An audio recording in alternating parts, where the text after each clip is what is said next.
It is Tuesday, February the 6th, and this is The National. Tonight, SpaceX blasts off why the Falcon Heavy rocket could be one giant leap forward for space travel. Alberta bans BC wine from its shelves, how the battle over pipelines led to a booze boycott. An exclusive look at a secret military mission. One target, ships that could fuel North Korea's nuclear ambitions. We're on board a Canadian sub prowling the Pacific. From the very launch pad used for that first moon mission nearly 50 years ago, today, another potentially historic achievement. A privately built SpaceX rocket became the world's most powerful rocket when it did this. 3, 2, 1. Ignition.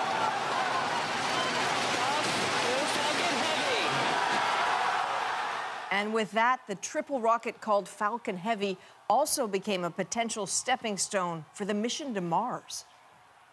It almost didn't launch today because of multiple weather delays. And as Ron Charles tells us, when it did, it surprised even the people who made it all happen.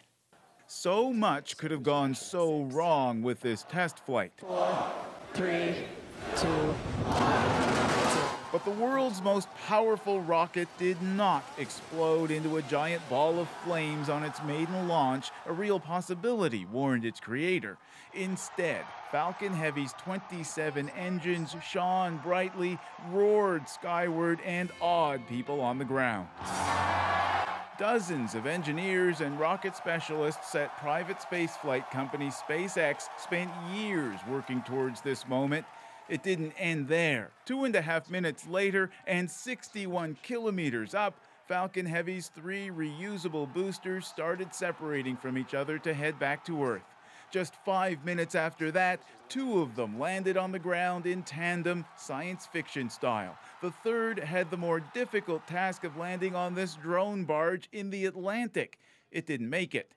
Even SpaceX founder, billionaire industrialist Elon Musk was amazed that it all came together.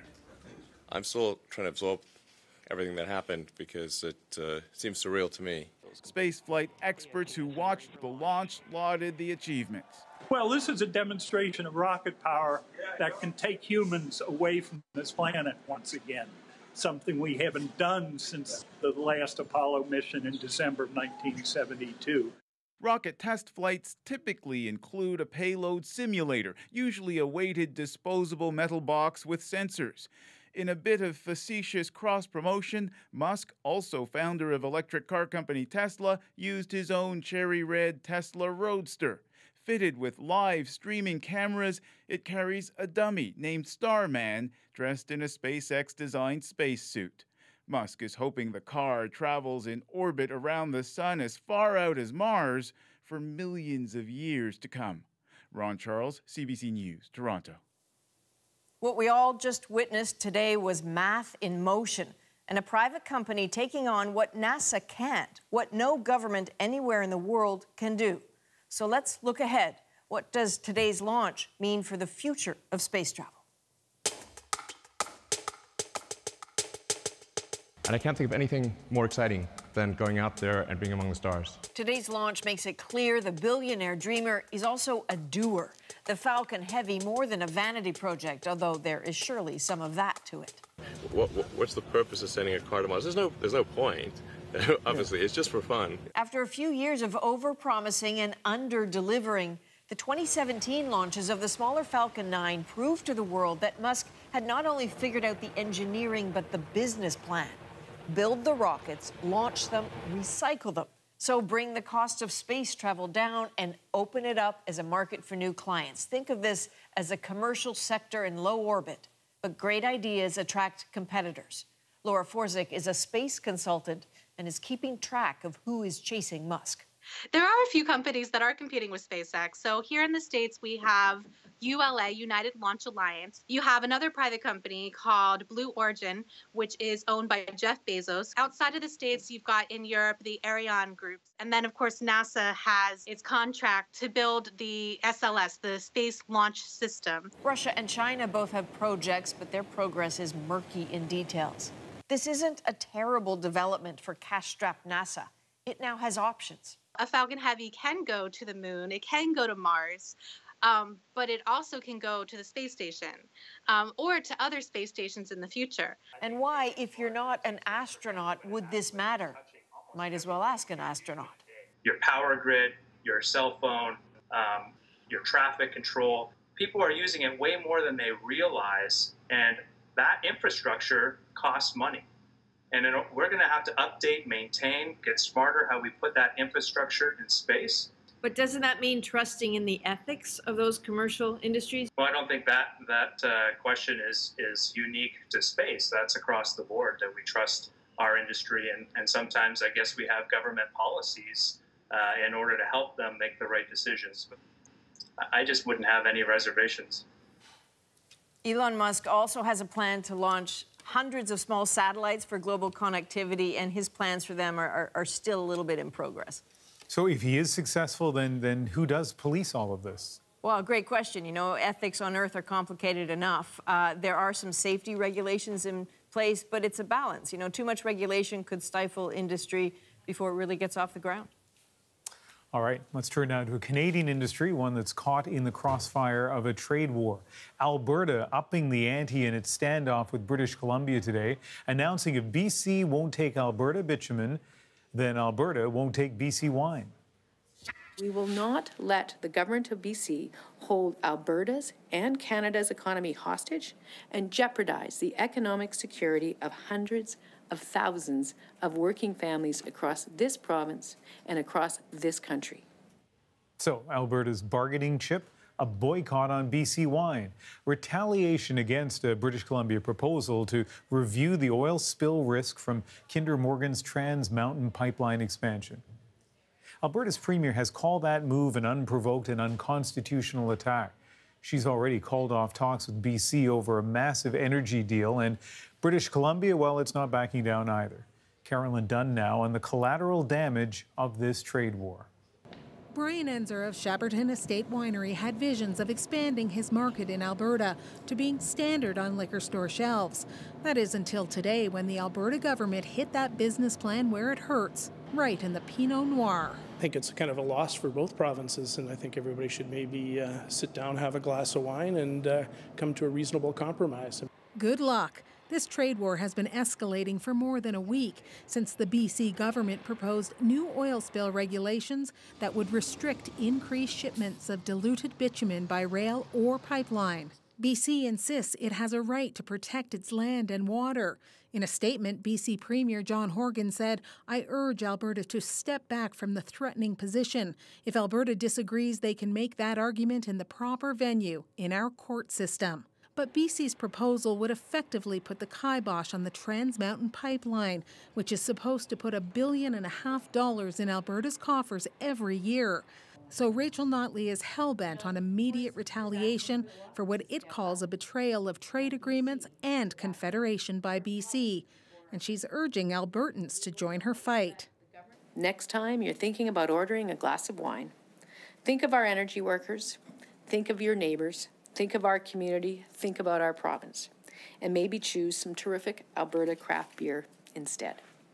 Many Alberta wine stores and restaurants say that's a winning message. So I think that a lot of our customers in our community are sensitive to the issue, and I think that they're supporting Rachel's stand, because I know distributors may be affected a little bit, but I think that they need to also put some pressure on the BC government as well.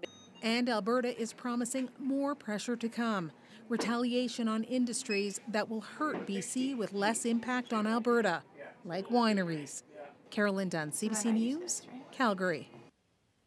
So what impact will this have? The BC Wine Institute says 10 to 15% of all BC wines are exported to Alberta. It makes it the second biggest market for BC wines. And as for the impact on wine drinkers in Alberta, almost 95% of Canadian wines sold in that province come from BC. And last year, that amounted to more than 17 million bottles. Well, speaking of big numbers, stock markets ended the day with a rebound after yesterday's big drop, but the roller coaster ride has left some investors on edge. From an early tumble on the Dow on Friday, the slide continued through yesterday and first thing this morning. Today, it swung wildly up and down over a range of 1,000 points, finally making a late surge in the afternoon, closing up 567 points, or 2.3%. There was a slight rebound on the TSX as well. It closed up 29 points, nearly 0.2%. All of this is a bit nerve-wracking, but should you be worried? Renee Filipponi looks into that. Good to see you as always. Noel Herderich has seen the headlines. There's obviously a certain amount of concern, and the natural reaction is, get out. Visiting his financial planner, Herderich has an idea about what to do with his money, but admits it can all be a bit confusing. I have a few crazy thoughts in my head that either Rona's going to say, yeah, they're good, or you're going nuts, and don't do it. And he would be right. It's important to know that these declines happen each and every year. Financial planner Rona Birnenbaum points out downturns are normal, but that investors, many who don't follow the financial news, still feel the stress, but it could be a good thing. People overestimate how comfortable they are with volatility. So the fact that they're seeing this now makes them think, I think, a little bit more honestly about what kind of an investor they are. The more you see numbers, the more myopic you become. Along with rising interest rates and inflation, there are a number of other factors at play. Algorithms and computer program trading can make swings more pronounced. So do emotions. You've got two factors that drive how people make decisions, fear and greed. So you wake up in the morning, you see the market, holy mackerel, the market's down 1,000 points. Fear sets in, I better start selling. Oh, greed, I got a chance to buy. That volatility visible on the market this week is something people here on Bay Street seem to be taking in stride. I think if I was about to retire, I would be a lot more concerned about my investments, but I have probably another 30, 40 years. Not everyone has that long to go, and smart investors who are older say they need to play it safe. The lower risk is what I would have the appetite for rather than the high risk. So it doesn't really affect me much on a daily basis. It's just a knee-jerk. A positive end to the day on the markets, but a gut check still for those making decisions about their own financial futures. Renee Filipponi, CBC News, Toronto. Guarding your finances is always a good idea, especially since many experts do believe a market correction is in the cards before too long. That's when a market drops at least 10% over its one-year high. Now, Monday's drop didn't come close to that. Here's a brief look at how this latest slump compares to some of history's steepest plunges. This is a huge cow patty with a piece of marshmallow stuck in the middle of it. The 2008 financial crisis was long and painful for many, but the deepest single wound was on September 29. The Dow lost 7% of its value in one trading session. But that pales to October 19th, 1987, Black Monday. In a brutal shock, the Dow lost almost 23% of its value in one day, the worst single-day drop the stock markets have ever seen, an event that earned inevitable historical comparisons to the big one. October 28, 1929, kicked off 2 days of agony that would trigger a global depression. First, on Monday, the market dropped almost 13%. Then the next day, Black Tuesday, another 12%. A quarter of its value gone in just 48 hours. You are looking at the Phoenix Snow Park in Pyeongchang, where it's already Wednesday. Those slopes are groomed and ready. Tomorrow and Thursday, Rosie will bring you the National from Pyeongchang as it prepares to host the world. So there are still a few days to go before the flame is lit and until the Olympic dreams begin. Attention tends to be on looming nightmares and last-minute headaches. Take the 1,200 security personnel now confined to their rooms. This after 41 guards were hit with suspected norovirus. That's the so-called stomach flu. The military is filling in while guards get tested. It's extremely contagious. Imagine if it made it into the athletes' village. And then there's this scene today. The North Korean ferry accused in the past of transporting parts for the country's illegal arms programs. It arrived in the south carrying a 140-person North Korean Olympic cheer squad and became a focus for protesters who don't want Pyongyang anywhere near Pyeongchang. North Korea is a very, very delicious and very dangerous, you know? Also controversial, Russian athletes at these games. Now, Mr. Pound. When Dick Pound again criticized his colleagues in the IOC for treating Russia too lightly for state-sanctioned doping, things got a little chippy. I think that some of the quotes that Mr. Pound have done are very unfair for all the people that have worked and to all of us as members. Mr. Pound, you want to speak a second time? Yes, I do. We are not, as IOC members, to be censored or to be prevented from speaking. And I think it's very inappropriate of our colleague to suggest that. Even without the doping scandal, for many in South Korea, the Games were always going to be a tough sell. The disruption, the security issues, the exorbitant cost. The go-to tactic for Olympic organizers is always to point to a promised tourism boom. But as Diana Swain discovered in Pyeongchang, for some local shop owners, that promise has already gone bust. Just days from now, thousands of tourists will descend on this South Korean ski resort to watch the best in the world compete.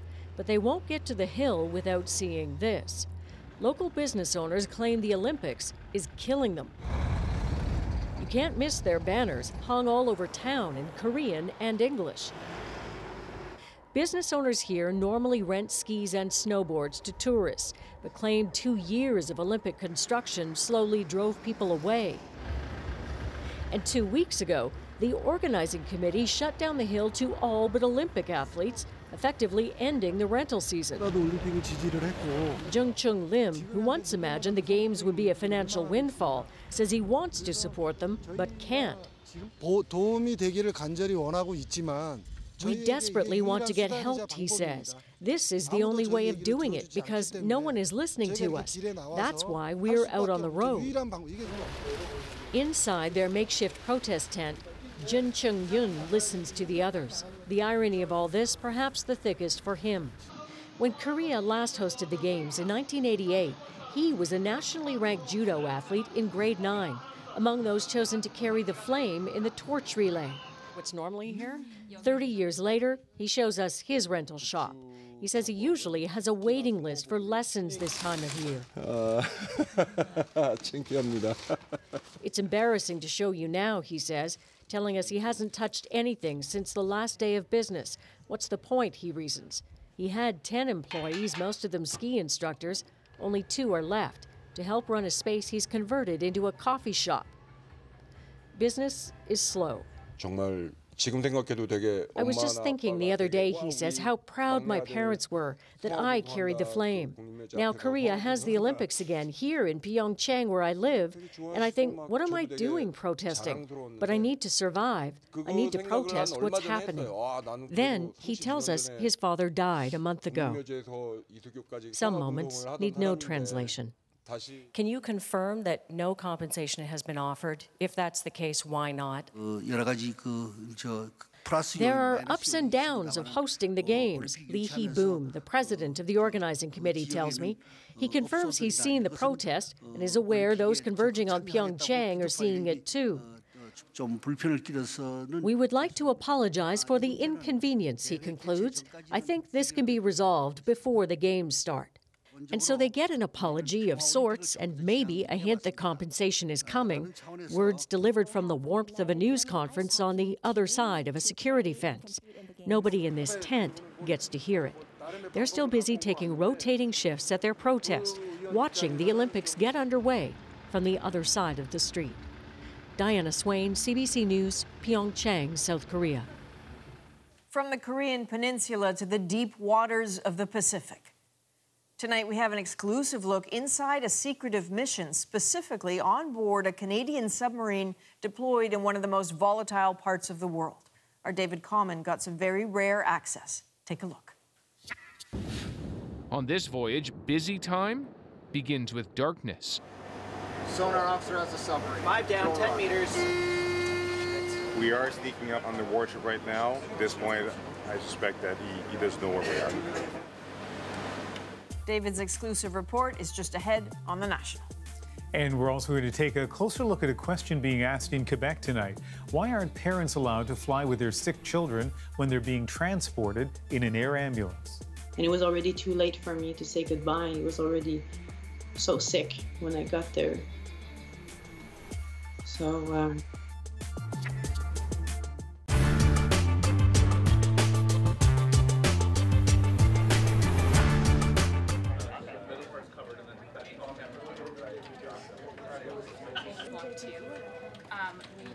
we will have the width in block in the last block. I think we should update whatever we know on how it's going. That's where we begin. Yeah, I mean, I think Andrew could also pick it up and just be like, "That's right, Ian. We're watching, you know." It was weird. Okay, well, thanks. Because Ian starts to introduce Oh, music, moly. and I was saying to Meg that I think the shot needs to be a little wider so you couldn't actually see it. I think it's about like introducing the set in Toronto and then they talk about here in Ottawa. Right. Brandolfo? Staying out of camera. Okay. It's too late now. Have a good show. And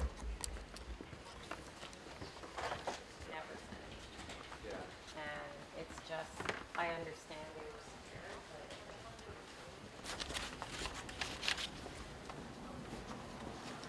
Would it be awkward if I was short of breath at this point? It's a long walk.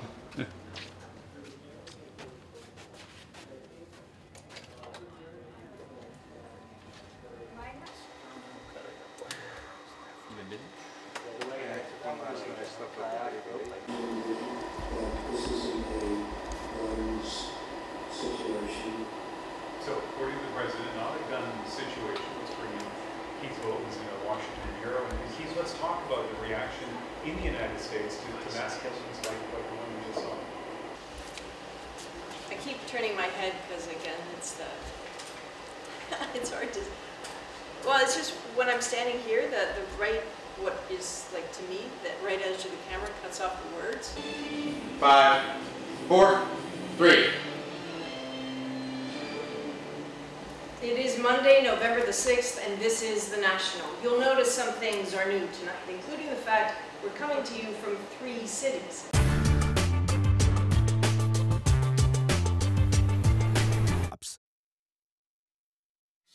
Certainly it happens to us on a frequent basis that the arrival of the parents is hours and sometimes even days after the arrival of the patient. It just doesn't make any sense. When Quebec transports children by air ambulance, parents aren't allowed to ride along. It is the only province with that policy. And as Jayla Bernstein tells us, the cries for change are mounting. For some, though, they are far too late.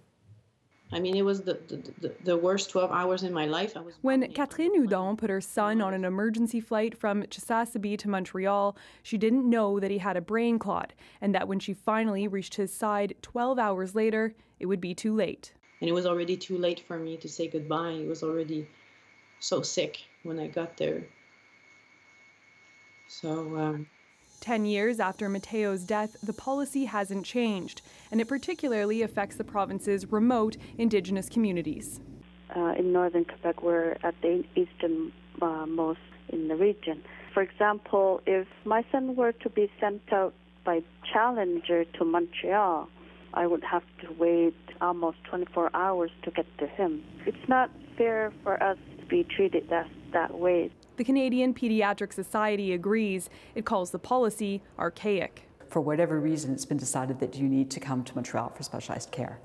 And so you are put on a stretcher, put in a plane, maybe for the very first time, and your mother can't come with you. But you have no way to express yourself because you don't speak their language and they don't speak yours, and your mother's not there to help you. Today, Quebec's health minister responded to those calls for change. The problem that I'm facing today is a physical constraint. So I asked my people to review all that and see if it is possible to make physical accommodations so that we can at least sit one parent. But doctors who have experience working on air ambulances say the size of the plane is not the obstacle. In the rest of Canada and the rest of the world, we use airplane like Challenger, but even smaller airplane to transport children, and we still can manage to have a parent with us. So I think it's more about, have the will to find a solution. Pediatricians say the comfort of a parent is immeasurable, and it's a role they can never fill. Jayla Bernstein, CBC News, Montreal.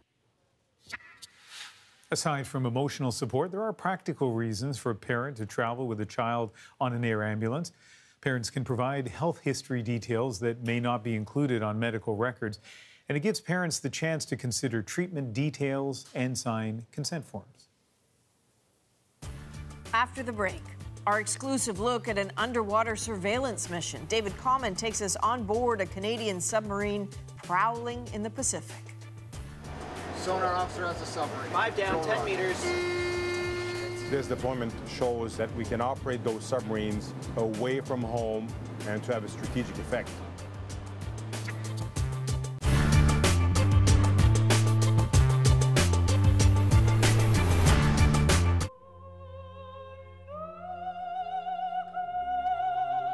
I would like to have some of the attributes of computers, for example, perfect recall, not forgetting to go to certain meetings, and what are people's names and things like that.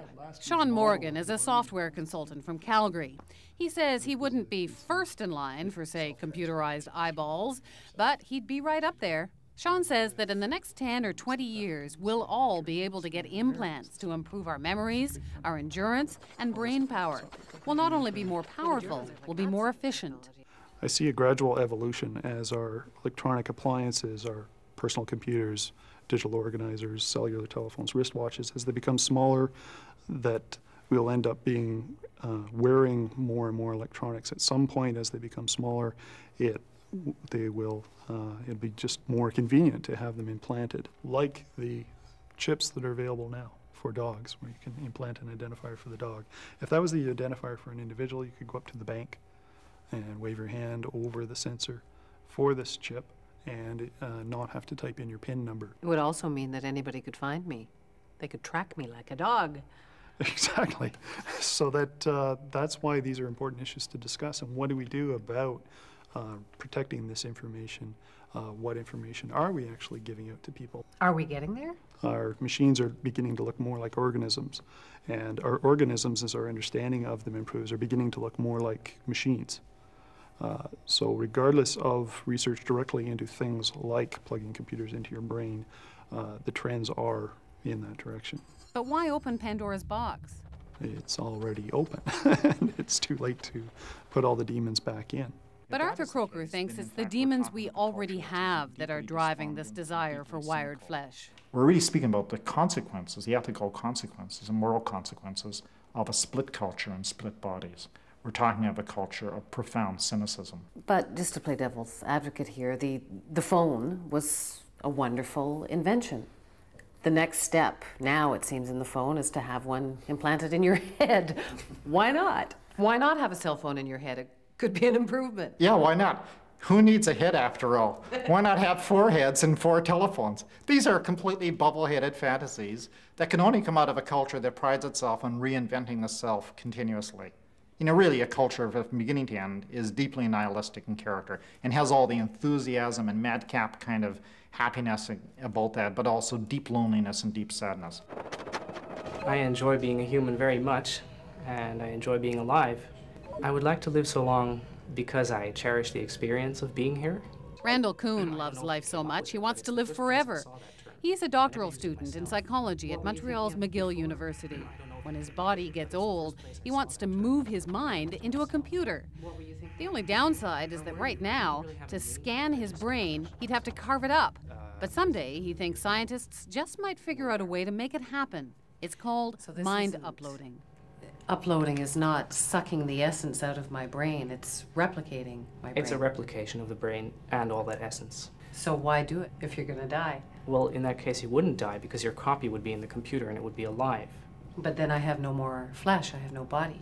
Exactly, so then you would have to need a replacement body, and that body could be a robot, or it could be some kind of biological body that was generated in some way that we don't know yet, or it could just be that you live in a virtual world that was basically programmed around you inside the computer. But is that me? Is that entirely me and my brain? Can you remake me just with my brain? Is that my feelings, my soul, everything? That's part of the first concept you have to agree with if you agree with mind uploading. You have to feel that everything we perceive of resides in what we call the brain.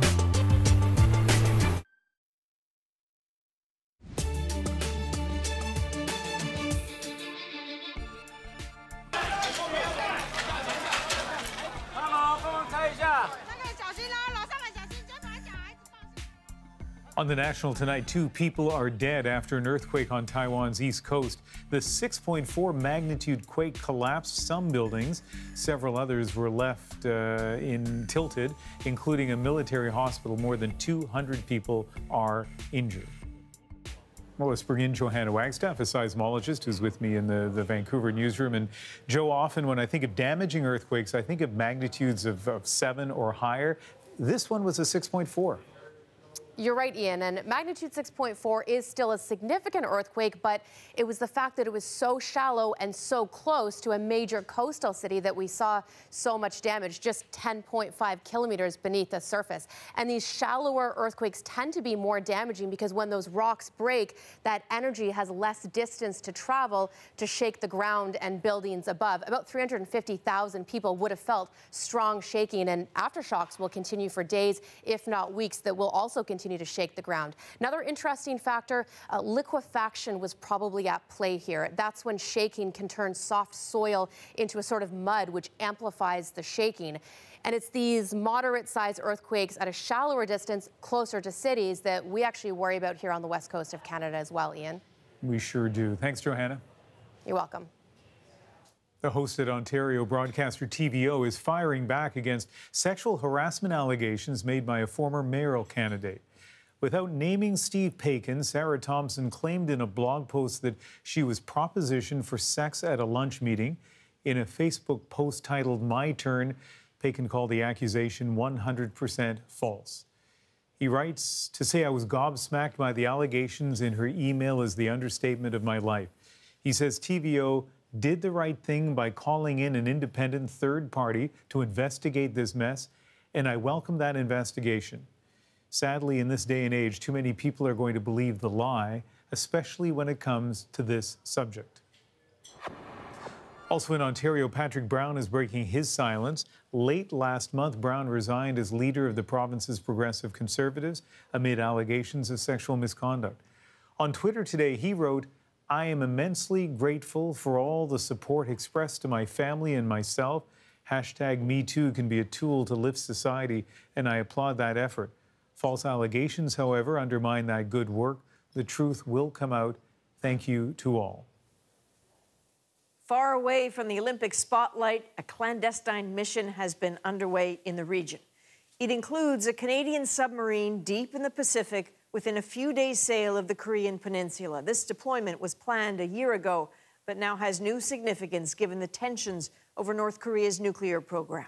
The CBC's David Common got rare access on board HMCS Chicoutimi during a covert exercise. So secret, we can't tell you exactly where he was, but we can show you something you won't see anywhere else.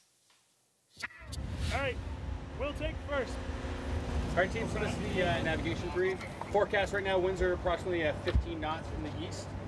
HMCS Chicoutimi is out to prove something. Bridge fin standing clear, raise radar. An almost 200-day deployment in one of the most volatile parts of the world. In these waters, a big question is being asked. How is North Korea surviving against crippling sanctions? U.S. satellites have captured one workaround: Chinese and Russian oil tankers secretly transferring boatloads of oil to North Korean ships at sea. These images have been made public. But evidence from those watching in the sea is rarely disclosed.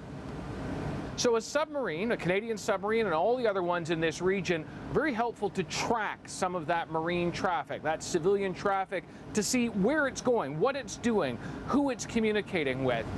Captain, stand on. Aye, sir. Second contact. From its periscope, Chicoutimi has quietly tracked merchant vessels, snapping these photos and feeding that information to a global intelligence network. Roger, stand on. Helping to piece together where cargoes go, building a map of who, for instance, might be surreptitiously helping North Korea, and whether rules are being broken.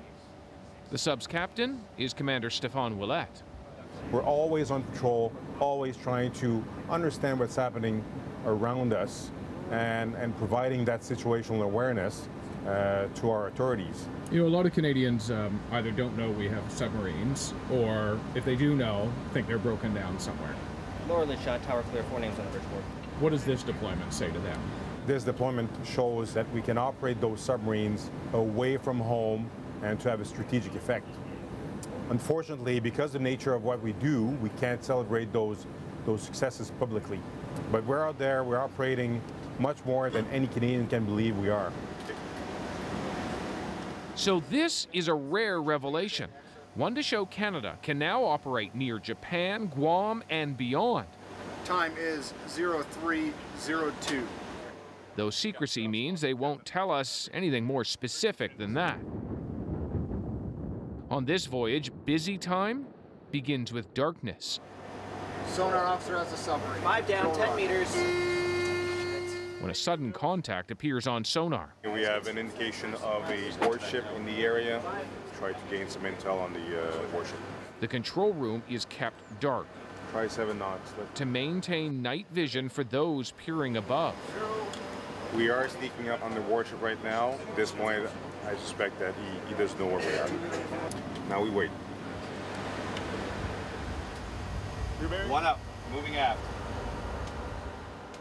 As the sun rises, the periscope images become clearer. Tank clear attack, lower attack. So the sub makes its move. Okay, surfacing now. Slow main ballast. Full rise. Full rise.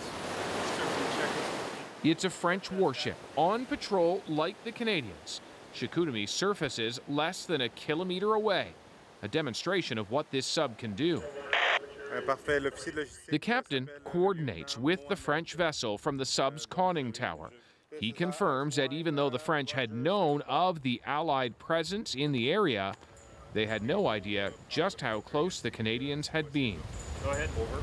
You know, our stealth is something we need to guard and is imperative to our success. It's been a long time coming. 14 years ago, this same sub caught on fire.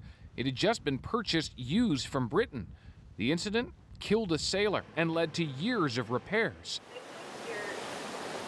Now, far fewer problems, though one did surface. I have made the decision to return back to port. Say next hatch open. The sub's fridges malfunctioned, forcing it back to port early. Once repaired, Chicoutimi will begin her long voyage home, 5 weeks to reach the west coast, an end to the longest deployment ever for these submarines. David Common, CBC News, on board HMCS Chicoutimi in the Pacific. So this is something. You can experience what it's like to be standing on the submarine's outer deck as it's navigating a harbor, because we've just posted a 360-degree video on our Facebook page. And don't forget, that's where you can watch us live every night. So make sure you follow us while you're there. Tomorrow on The National, Susan Ormiston will bring us more from South Korea, this time with a foot in the north. Take a look. This is the only place within the demilitarized zone where the two sides are this close. Come walk between the two Koreas on the dividing line, the DMZ between North and South. This is T2, so one of the meeting buildings. Yeah. Canadian Commander Rob Watt is our guide to the front line of this age-old conflict. Can I make a wrong step here? No, I'm okay. As long as you don't interfere with the soldiers. Now you're on the North Korean side. I'm in North Korea now. You're technically in North Korean territory now. And this doesn't make them nervous? No. We get an exclusive tour and hear the legends and lore from 64 years of an armistice between two countries technically still at war. So we're now at checkpoint 3, which is one of the high points where we're going to look out over the DMZ. Tracking the DMZ tomorrow on The National. Up next on tonight's show, smart cities are supposed to make life easier to ease the chaos of urban life, but does it come at the cost of your privacy? This street light has optical, auditory, and environmental sensors. All of those sensors are powering applications that can be used for everything from pedestrian safety to parking.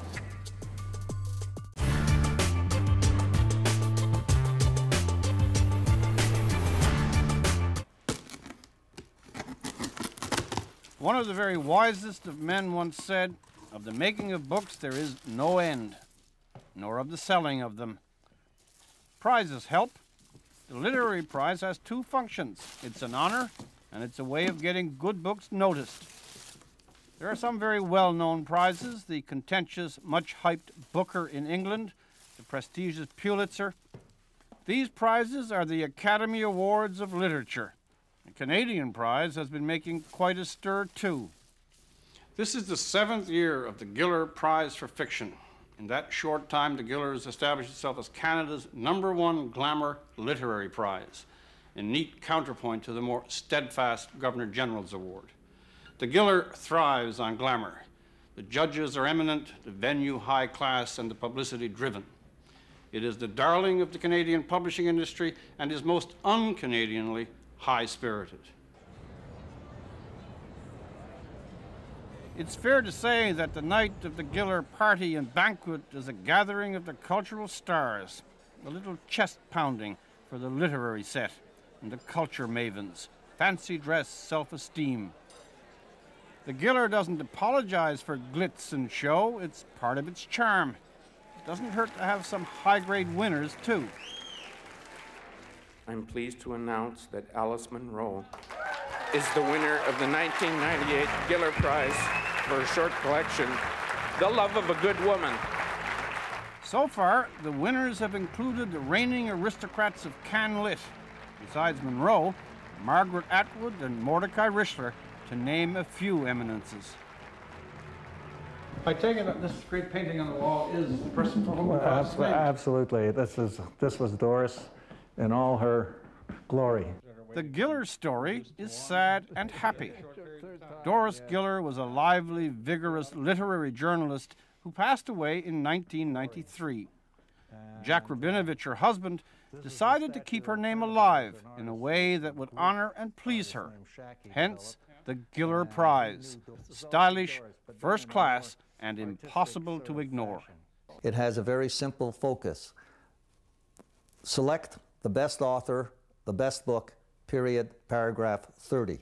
It's just a matter of simple merit as judged by 3 human beings who are normally peers in the writing group. It's good to be friends with Mordecai Richler if you're starting a literary award. Richler has won a powerful number of them himself. He was on the Giller's very first judges panel, gave it credibility from the start, and was the first person Rabinovich consulted about the idea of the Giller.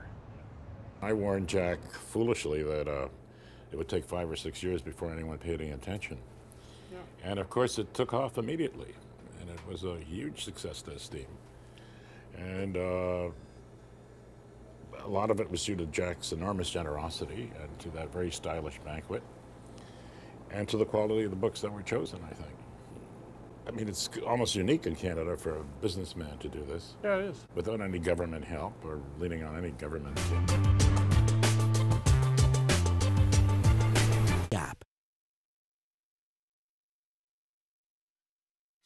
What this means is, honestly, it will save us roughly 5,000 barrels of oil each year, so it's really exciting. From now through spring, workers in Portland, Oregon are installing highly controllable LED streetlights expected to save the city $1 million a year. In modern municipal lingo, that makes Portland a smart city, banking on digital sensors and networks to improve urban life, even help you find a parking space. Kim Brunhuber shows us the possibilities, but also raises a question. Can a city get too smart for your own good? The road you're on, John Anderton, is the one less traveled. Let's start with the cliche, the image that probably springs to mind when you think smart city. John Anderton. John Anderton! The reality looks more like this, a lamppost.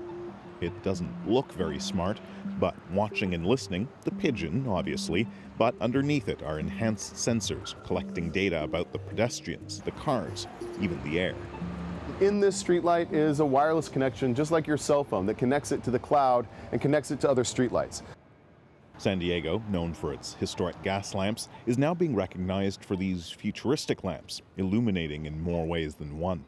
How does that work? It can look down and sense whether there are cars parked right here? Yeah, so this streetlight has optical, auditory, and environmental sensors. All of those sensors are powering applications that can be used for everything from pedestrian safety to parking availability to things like knowing air quality and air quality sensing.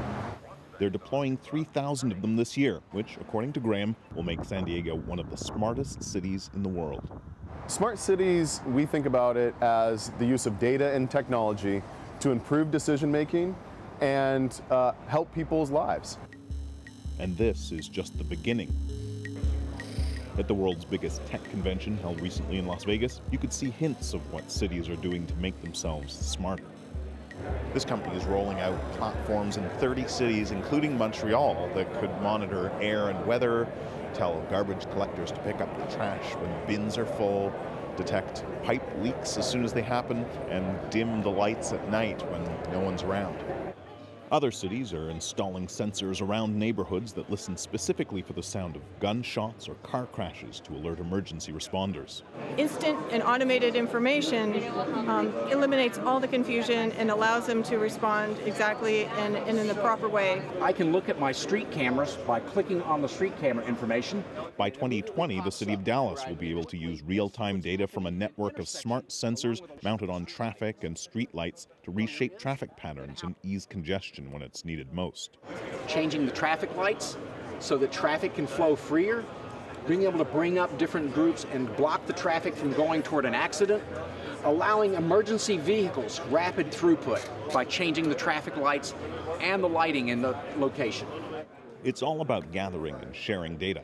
But as cities become smarter, many worry that authorities will gather too much information or accidentally share it with the wrong people. Some might feel this is just Big Brother 2.0. It's not doing facial recognition or streaming video or anything along those lines, because that's not necessary to actually accomplish the goals that we have. They say their sensors strip any personal information from the data that's sent to the cloud, like faces and license plates, before it's seen or analyzed by humans. One of the biggest problems is scalability. It's, technology like this is very expensive, so who pays? The fact is, we have a business case and a use case for every single one of these projects. We're actually saving money by having this smart streetlight network. We're reducing our energy usage by 60%, saving $2.5 million a year just on our energy bill alone. Still, it doesn't pay for itself, and companies have a vested interest in foisting expensive technology on some of the world's largest and richest clients, big cities. The good news? This technology is becoming cheaper. Think about where smartphones were 10 years ago, right before they were everywhere, before they could do almost anything. One day, the smart city may just be an extension of your smartphone, a smart assistant that's everywhere. You want the latest on street-by-street weather, parking, or pollution? Soon you may be able to listen to your city, but be warned, it will be listening too. Kim Brunhuber, CBC News, San Diego. Up next, we track down the mystery man who helped save a Nova Scotia couple over the weekend. But first, as we go to break, a look at the nominees tonight for the Juno Awards.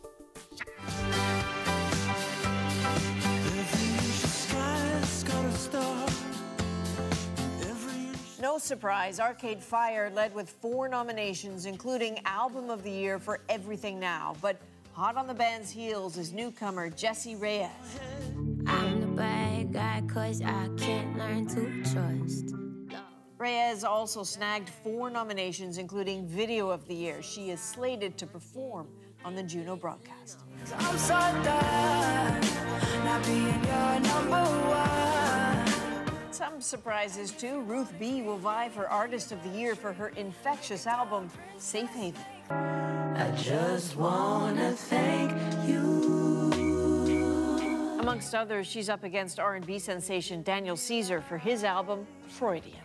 I drawn an arrow and underneath it said, introduce yourself. Tragically, hip frontman Gord Downie, who died in October, has 3 posthumous nominations, including Songwriter of the Year. The awards will be handed out on March 25th, live on CBC Television. On Christmas Eve, 'cause there is something I just believe, and I believe it permanently.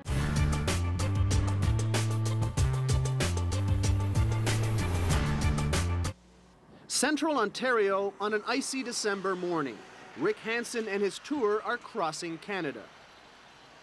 In downtown Sudbury, Earl Black, a quadriplegic, is crossing the street. He can't make it up the curb. He has to make a hazardous detour against traffic.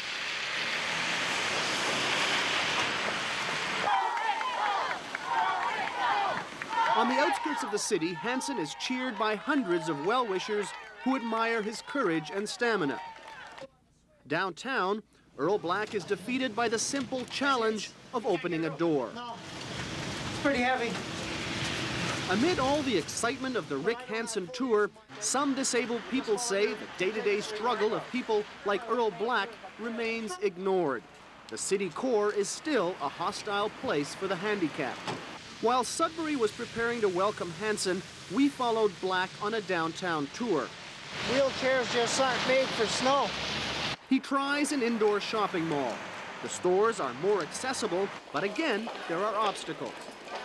There are only 4 steps blocking off the movie theaters, but they are insurmountable.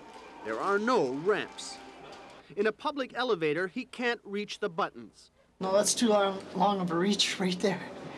No, I'd have to have a stick or something. The worst moment comes in a public washroom. Earl can't fit his chair into the stalls or reach the sink. Then he finds he's stuck. It's not wide enough. You're trapped. In between, yes. You can't get out. No. You're gonna have to open the door. It's the kind of personal embarrassment that doesn't plague the Hansen tour. They are clearly the minority, but the people who question the Hansen tour say that he's too much the super athlete, that he's too unique to really represent the disabled. And they say he sends the wrong message out to the world, the message that life in a wheelchair is livable and that anything is possible. That's not reality. There is nothing good about being in a wheelchair. There is not one good thing. The skeptics, some say more than 10% of Canada's 20,000 spinal cord disabled, say that because Hansen distorts the reality of life in a wheelchair, the benefits of his crusade are dubious. When that Man in Motion tour is gone through that town, it's business as usual.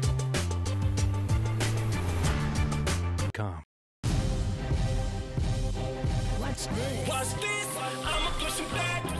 Watch this, I'ma launch my attack. Watch this, I'ma make him back now. Watch this, I'ma put him in the background. Watch this, I'ma push him back. Watch this, I'ma launch my attack. Watch this, I'ma make him back now. Watch this, I'ma put him in the background. Watch this, I'ma push him back. Watch this, I'ma launch my attack. Calling all entrepreneurs. Got $1 million idea? Show me what you got. Put your best pitch forward. The Dragon's Den Audition Tour is coming to a location near you. Go to cbc.ca/Dragon's Den Auditions for details. Do you think you've got what it takes? Tommy Ross could have walked away with the championship, but instead, he's just walked away. What do you say, little dog? Wanna come out of retirement? Wanna make a comeback? Rocky, Rocky. I'm in the best shape of my life.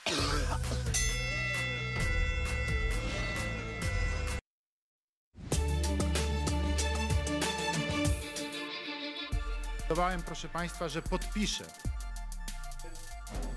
On the National tonight, Poland's president has signed a controversial law which critics say violates freedom of expression and encourages anti-Semitism. The bill imposes jail terms for people who suggest that the Polish state or nation was complicit in Nazi crimes, making it illegal to use the phrase Polish death camps. Israel and the United States strongly criticized the move. Mr. Assange remains willing to answer to British justice in relation to any argument about breach of bail, but not at the expense of facing injustice in America. WikiLeaks founder Julian Assange has lost an attempt to have a warrant for his arrest dropped, meaning his 5-year stay at the Ecuadorian embassy in London will continue for now. If he leaves, he could be arrested, and he fears extradited to the U.S. Assange's lawyers have launched another legal challenge to have the warrant dropped. A ruling on that is expected next week. We will be in a place for the legalization of cannabis, July of 2018, and that a responsible process for implementation of the act will continue thereafter.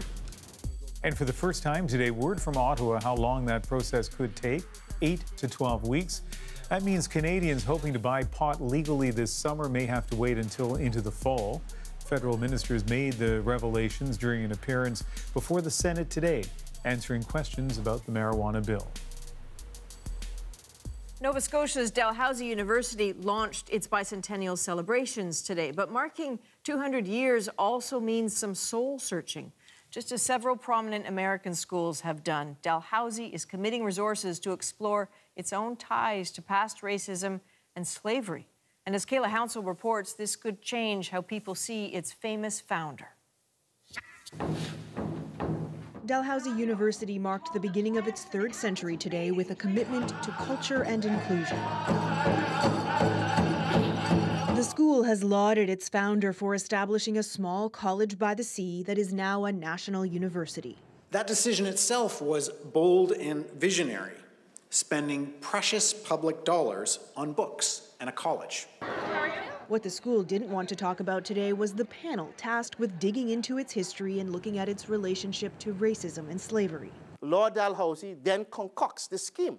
That's what's being discussed in this African Nova Scotia history class. In a letter from the Provincial Archives, Lord Dalhousie calls Black refugees slaves by habitat and education and suggests they go back to their owners.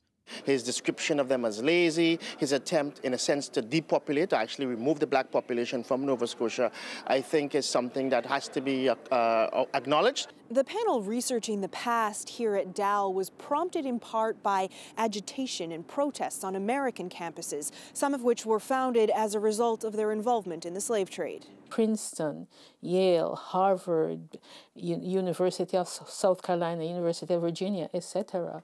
And so the Canadian schools were mum on this. For the past year, Dr. Afua Cooper and her team have been digging through the Nova Scotia archives. They've also visited archives in England and Scotland, and even the Dalhousie Castle in Edinburgh. They're planning to present their report next month, making recommendations as to how Dalhousie can make amends with its past. A past they say is tied to the present, but will not be tied to the future. Kayla Hounsell, CBC News, Halifax. 2 nights ago, we told you the story of a Nova Scotia couple searching for the stranger who helped save their lives. Alex Pinio and his girlfriend Cassidy Jones were driving when their car went off the road and landed in a ditch. They were hanging upside down when the car started to fill with water, and that is when the stranger stepped in. Although they didn't get the man's name and couldn't remember what he looked like, they did eventually track him down. And so did we. His name is Richard Kirk, and his story is our moment of the day. Come upon this car on the ditch, upside down.